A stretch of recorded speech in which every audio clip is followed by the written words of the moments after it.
Ladies and gentlemen, we take you now by transcription behind the scenes of a police headquarters in a great American city, where under the cold, glaring lights will pass before us the innocent, the vagrant, the thief, the murderer. This is the lineup.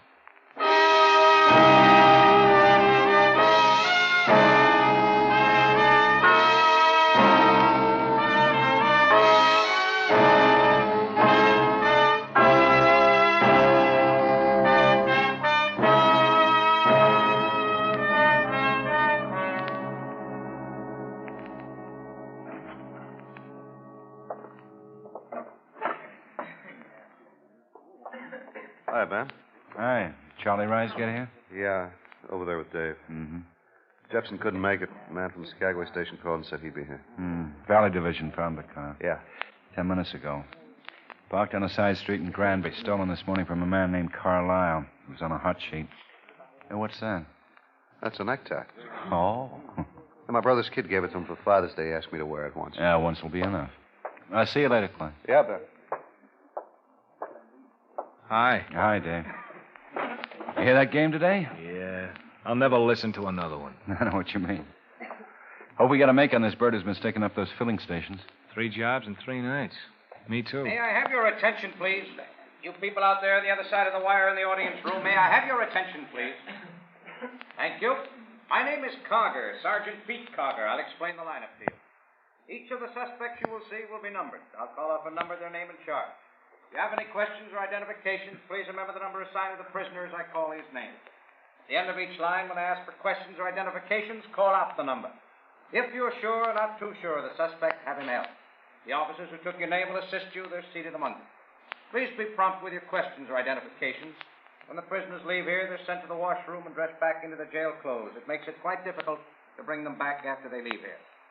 The questions I ask these suspects are merely to get a natural tone of voice, so do not pay too much attention to their answers, as they often lie. All right, bring on the line. No talking up there. All right, keep it moving. Over here to the end of the stage. Spread out, stand facing the screen. Take your hands out of your pockets, look straight ahead of you. When I call your name, step out to the white line in the center of the stage. Number 1, Earl Feely, burglary. Come on, Earl, step out. Don't look at me, look out through the screen. I can't see nothing. Straight ahead. Where do you live, Earl? 3315 and a half Mission Place. Speak right up. 3315 and a half Mission Place. Yeah, that's right. Don't look at me. Face the screen. What do you do for a living, Earl? I'm a mechanic. You work in town? No, Cicero. How long you lived here? Almost 8 months. Haven't you been working here?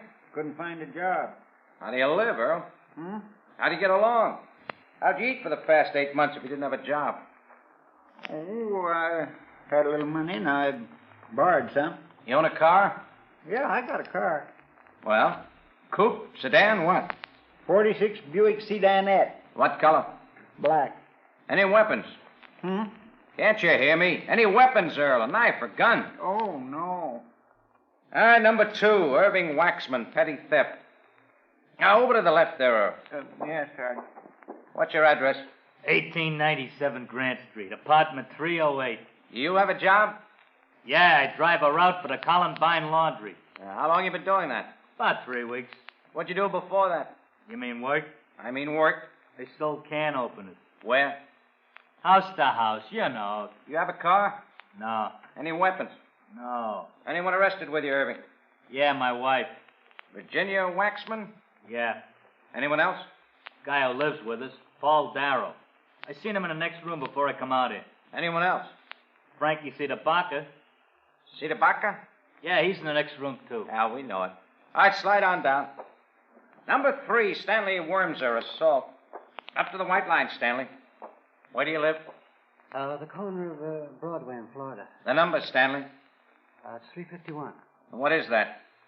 Well, that's where I live. What is it, an apartment house, hotel, what? Well, it's a restaurant. You live in a restaurant, Stanley? Well, I own it. I live upstairs. That where you were picked up? No. What? I was picked up downstairs. Any weapons? Oh, no. What about the chair? Well, what about it? You were using it as a weapon, weren't you? No. Didn't you threaten a man named Ernest Grover with a chair? No. Of According to the officer's report, that's what happened. Well, they reported wrong. Usually don't make mistakes on these reports, Stanley. Did you threaten Ernest Grover with a chair? No.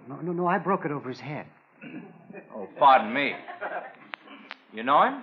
Who? Ernest Grover. Oh, no. He was just some yo-yo who drifted in my place and he was looking for trouble. Why didn't you call the police instead of getting in trouble yourself? I can handle trouble. You've got a lot to handle now, Stanley. Oh, I'll be okay. Don't you worry about me. Oh, we'll try not to. Next, number 4, Abraham Mason, vagrancy. Where do you live, Abraham?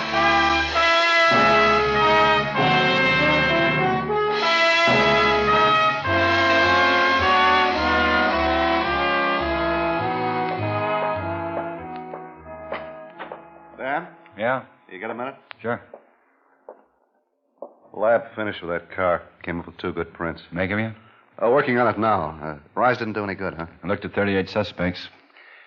None of the others even got excited. Yeah. Stats office gave us a breakdown on the description. I've got him looking over the mugs now. Ashes with him. You want to go on down and give him a hand? Yeah. Maybe we'll get something on those prints. I hope so. Been a cold one so far. Yeah. Well, see you. Right.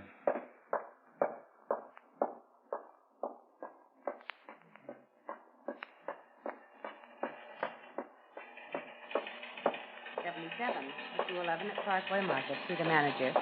KQAR 915. 20K, code 6. 245, code 6. How's the neck, Pete? Oh, still stiff.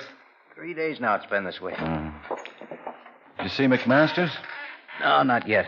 If it isn't any better by tomorrow morning, I'll go see him. You should have seen him when it first started. That's what the wife says. Oh, I looked this over. Oh. Those the crime reports on those filling station jobs? Yeah. The MO's identical on all 3. Oh. Rise says the bandit drove in and asked for a tank full of gas. While Rise was filling the tank, he got out and went inside the station to use the phone. Rise got a good look at him then. He got another good look at him under the light inside the station. Size, coloring, build, general description matches up in all of these reports. Mm-hmm. Ben, this bird doesn't care if we know what he looks like. Sounds like a new boy to me, just starting out. Yeah. And from what all 3 victims have said about his attitude, the uncertainty and nervousness, he hasn't had much experience. Yeah. Lieutenant Guthrie. Your boy's getting ambitious, Ben. Now, what now? Just held up another gas station.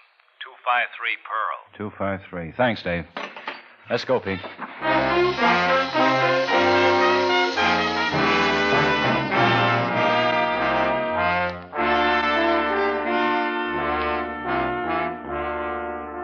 $142, as near as I can figure.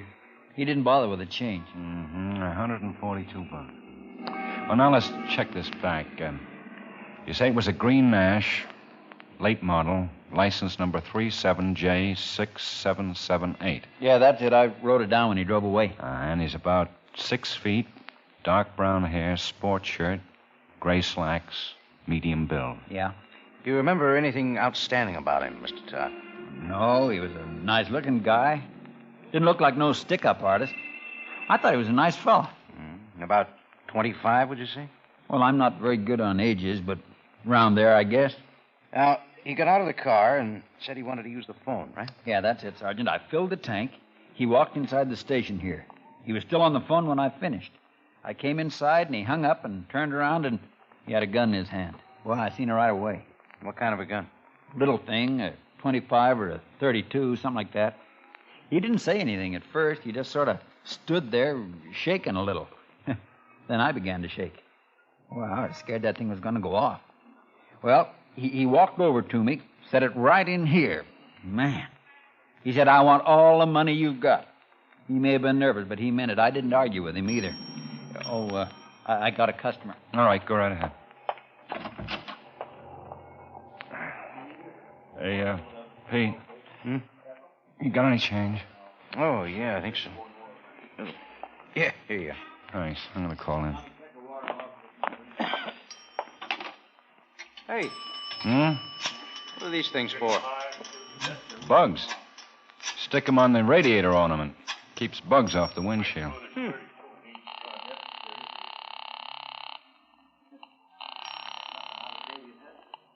19th Precinct. Sergeant Quine, please. Investigation, Quine. Anything on that Nash yet, Quine? Yeah, I got to make on a few few minutes ago, Ben. A Jack Myers reported it stolen at 4 o'clock this afternoon. Good. Okay, thanks. Oh, anything else? No, pretty quiet right now. Well, hope it stays that way. See you. Right, Ben. Anything? Got to make in the car. Stolen. You think you'll ever get this guy, Lieutenant? Well, we're going to try. Say, look, did you happen to hear anything he was saying on the phone when you walked in? No, gee, I can't think of anything. Maybe he said goodbye to someone. You know, I really don't think he was talking to anybody on that phone. I think he just pretended he was using it so he could get me in here by the register. I got to give this guy his change. Okay. I think I'll get me one of these things. Seems a good idea. Well, if you're driving on a long trip to swell, Pete. A 32's a woman's gun. Anybody's gun, Ben. Yeah. You know, I was held up once before in 1946. Police never caught the guy. I don't think they even cared. We care, Mr. Todd. Might ask you to come down and look at some suspects tomorrow. Tomorrow?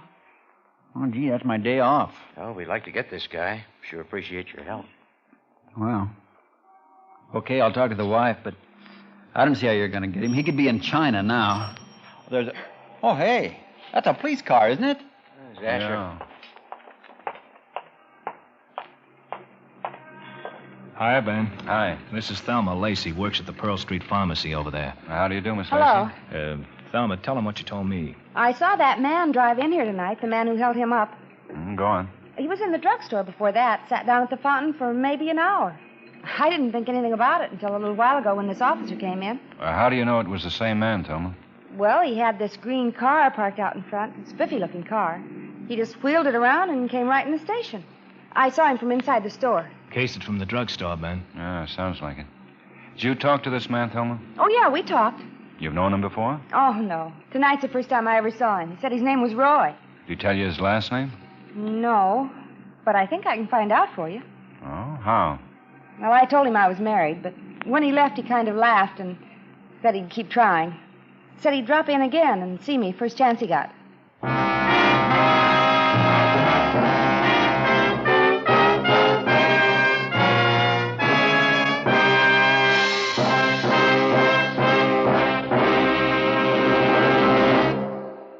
Every Saturday night on CBS Radio, Tarzan brings you new, fascinating jungle adventures. It's the fabulous Man of the Wilds, created by Edgar Rice Burroughs, favorite of fiction and the screen. Yours to enjoy every Saturday evening on most of these same stations. Tomorrow night, stay with CBS Radio. Listen for Tarzan, Lord of the Jungle, for a thrilling story of intrigue, desperation, and madness titled Black and Gold.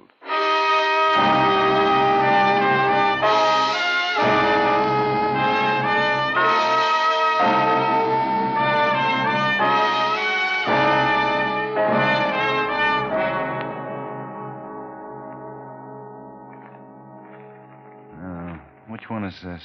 Number 13, Cherry Hill Station. $64. Yep. And what's the total? $1,348. Not bad for 2 weeks' work. He's a one-man epidemic, Ben. He's making monkeys out of us, Pete. 13 jobs in 2 weeks, and we can't even get a line on him. We know exactly what he looks like and how he operates. We have his description on every bulletin and a half a dozen good prints from those cars he's stolen. Still, we can't stop him. Well, he hasn't pulled a job for 2 nights now. Maybe he's left town. I doubt it. He's been doing too well around here to quit now. AID wants to know if you know anything about these. Uh-uh. Now, how about this one? Let me see. Yeah, Small and Crockett handled it. Okay if they go over to work on it? Oh, yeah. You can put them on the Nightwatch. Okay, Ben. Hey, wait a minute, Quine. Huh? While you're at it, we might as well get the rest of this stuff assigned. All of these filling station jobs have been pulled in suburban residential areas. Cherry Hills, Park Hill, Pershing Heights, Capitol Hill, Arvada, Lindale, and Monarch. Now, right in here. He doesn't move from this kind of area. We'll bank on that. And we'll bank on the fact that he'll keep right on picking off these stations. Now, starting tonight, I want an extra car in every one of these districts. 2 men a car. Okay. It'll be up to the officers assigned to locate every filling station in their particular area. To keep special watch on those stations, including the ones that have already been held up. He might come around twice. Oh, what hours, Ben? Pete, what's the time incident? None of the holdups have been pulled before dark, none later than midnight. We'll start them at 7 and keep them on till 1, Quine. Okay. Every man should have a sheet from the stats office on this case. General description will be enough. At least most of them agree on that. All right. Is that it? Yeah.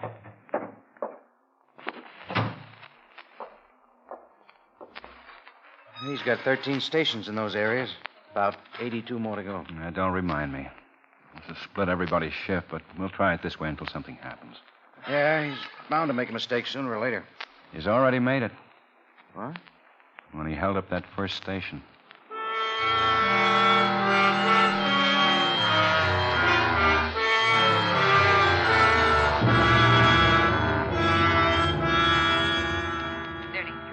A 415 at 4455 East Colfax. Sure a nice night. Yeah. Want to turn down Chessman? Mm-hmm. I saw McMasters today. No? 57. Did he find out what's wrong? Funny thing. The minute I get in his office and lay down on the table, it stopped. Ah. Yeah, my neck felt fine. KQAR 1015. Thought I was crazy. Maybe you are. Oh, thanks. Hey, watch it. No, I saw him. Did he see you? Well, I was... Might be a 502. Unit 17K. Yeah. Want to call it in? 17K. Yeah. Hey, wait a minute, Ben. 211 Slugging. Federal Boulevard and 32nd. Filling station. Ah, that's down one more block. Let's move, Pete. Unit 17K. 17K. 211 Slugging. Federal Boulevard and 32nd. Filling station. Ambulance on the way. There it is. Yeah. All right, now, you people. Go on home. Go on home. Now, let's wake it up. Hi, Ben, Pete. Hi. Hi. Victim's name is Eddie Fremont. In here.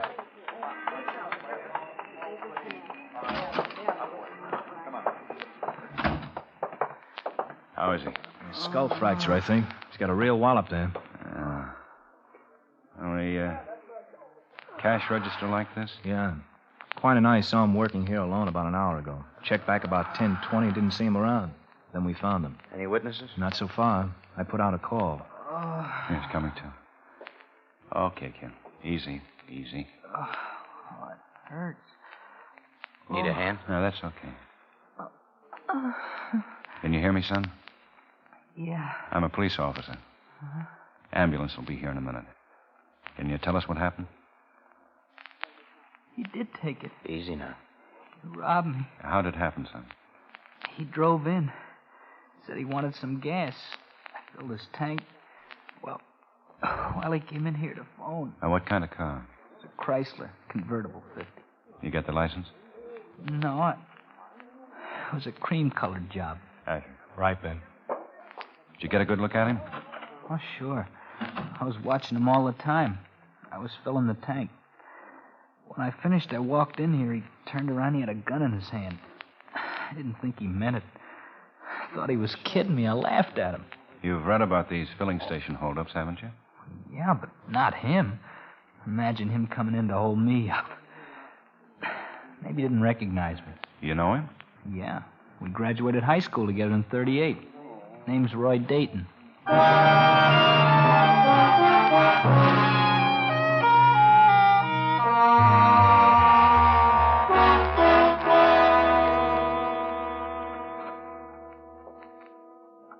Yes. What is it? Now, how do you do? We'd like to see Roy Dayton, please. I'm Roy's mother. What is it you want? Is he home, Mrs. Dayton? I'm Mrs. Courtney. Roy's not home. If you'll give me the message, I'll see that he gets it. This is Sergeant Carger, Mrs. Courtney. I'm Lieutenant Guthrie. We're police officers. How do you do? How do you do? Did you say police, Lieutenant? Guthrie, ma'am. Yes, ma'am. Is it something important? We'd like to know where we can get in touch with him. Well, he's out of town. I'm late for an appointment right This now. is important, Mrs. Courtney. I'd like to talk to you. Oh, dear. Will it take long? No. I don't wish to appear impolite, but I am late. Come inside, please. Thank you. Thanks. In here. Sit down, please. What is so urgent? Why do you want to see Roy? A routine investigation, Mrs. Courtney. You say he's out of town? Yes, he's in Chicago. Is Roy in trouble? Where's he staying in Chicago? I don't know. He'll probably be back in a few days. I'll have him get in touch with you when he gets home. What is it, a traffic violation? When did he go to Chicago? He left 2 weeks ago. Lieutenant, you have an annoying habit of disregarding my question. Why do you want him? We have reason to believe your son is connected with a series of holdups we're investigating. Positively absurd, Lieutenant. Absolutely the most absurd thing I ever heard. And we're just trying to get all the facts, Mrs. Courtney. We have to follow every lead. It's our job, you understand that? Of course. But doesn't this home and the obvious environment he's had influence you at all? And as I say, we have to follow every lead. Is Roy in Chicago on a visit, or is it business? Just a visit. But you don't know where he's staying. No. Did he go by train or plane? I've no idea. He left one night while I was out. I came home. All of his things were gone. Did he have a car? No. Roy always used my car. What kind of work does he do? You're making me terribly late. Sorry. Roy works for me, managing the estate and the ranch. Have you heard from him? Not a word. Well, seems strange he'd go away and not... That's an impertinent thought. Mrs. Courtney, understand. We have to find him, and we will find him. Our job is to get as much information about his habits and where he might be as we can. You act as though he were a fugitive.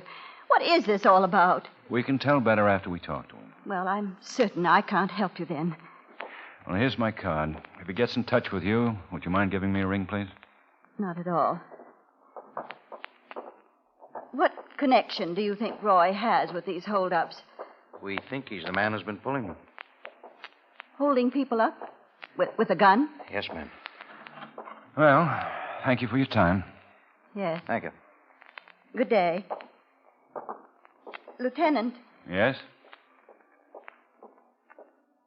Roy is not in Chicago. He's here in the city. Where he's living, I don't know. I've seen him on the street twice. He didn't even speak to me. His own mother. I don't know how he's living. He's always depended on the estate, me, for everything. That's why I've been worried this time. When we've argued before and he's left, he's always had money with him. When it runs out, he comes back. This time, he took no money with him. He hasn't touched the account. Can you think of any friends he might be staying with? I've called all of them. Unless they're lying, he's not with any of them. How about his wife? You know about her? We found out he was married to a girl named Corrine Hellman in 1945.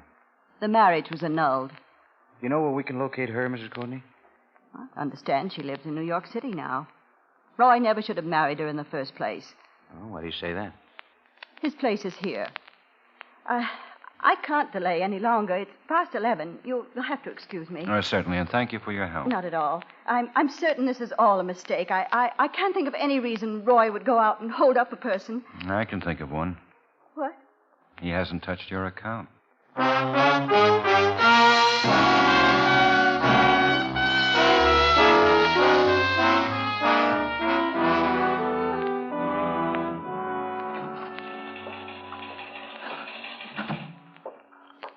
Here it is. How'd it come out? Well, the picture's 12 years old. 3 of them were positive, date and cigar. Want some of this? What is it? Iced tea. No, thanks. Ben? No, thanks. Quine, we'll have to print that picture if we don't get a line on him pretty soon. Who's watching that house? Small and Ollinger. Crockett will go on a 4 with Murphy. Okay. You better keep one man free to watch Mrs. Courtney. Lieutenant Guthrie. I don't think you'll remember me, Lieutenant. This is Thelma Lacey at the Pearl Street Pharmacy. Well, sure, I remember you, Miss Lacey. What can I do for you? That Roy fellow that we were talking about, Lieutenant, he's in here now, having double malted milk.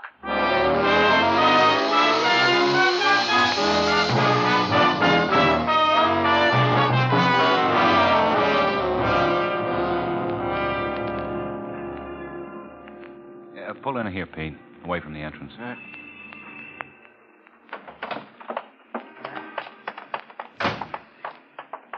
be careful, Ben. He's a newcomer. Nobody's given him any trouble yet. Can't tell what he might do if he has that gun on him. Yeah. Well, stay close to the door.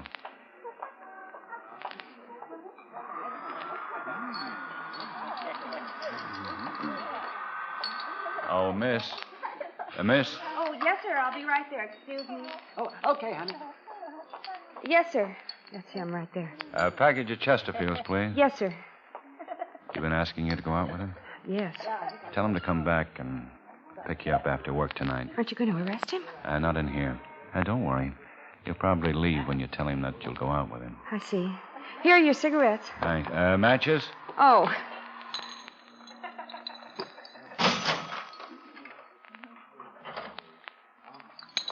Okay, thanks. And don't be scared. I'm all right.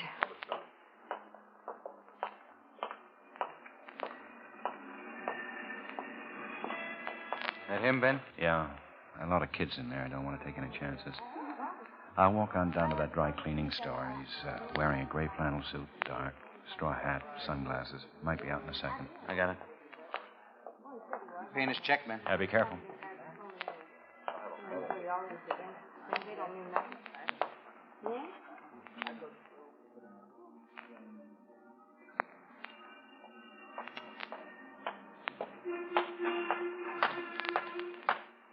Hey, Roy.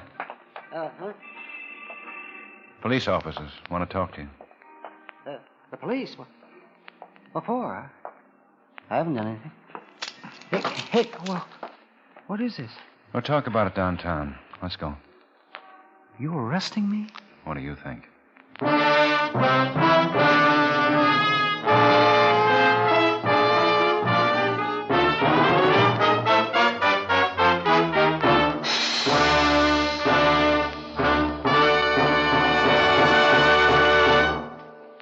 The lineup, where before you pass the innocent, the vagrant, the thief, the murderer. Listen again next week when we again bring you the lineup. May I have your attention, please? You people out there on the other side of the wire in the audience room, may I have your attention, please? Thank you. My name is Cogger, Sergeant Pete Cogger. I'll explain the lineup to you. Each of the suspects...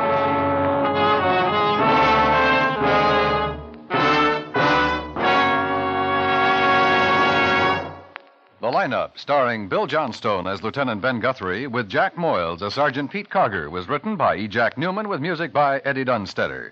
Featured in tonight's cast were High Everback, Peter Leeds, Parley Bear, Gil Stratton Jr., Howard McNear, Virginia Gregg, and Lee Patrick. The lineup was transcribed in Hollywood by Jaime Del Valle.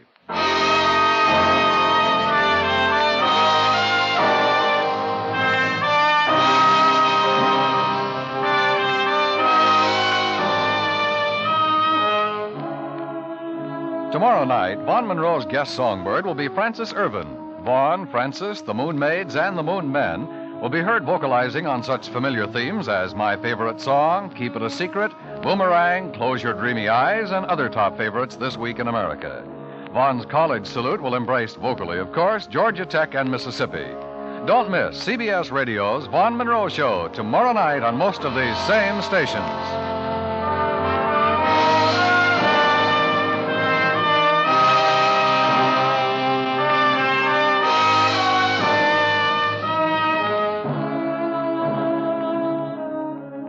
Dan Cubberly speaking. And remember, America now listens to 105 million radio sets and listens most to the CBS Radio Network.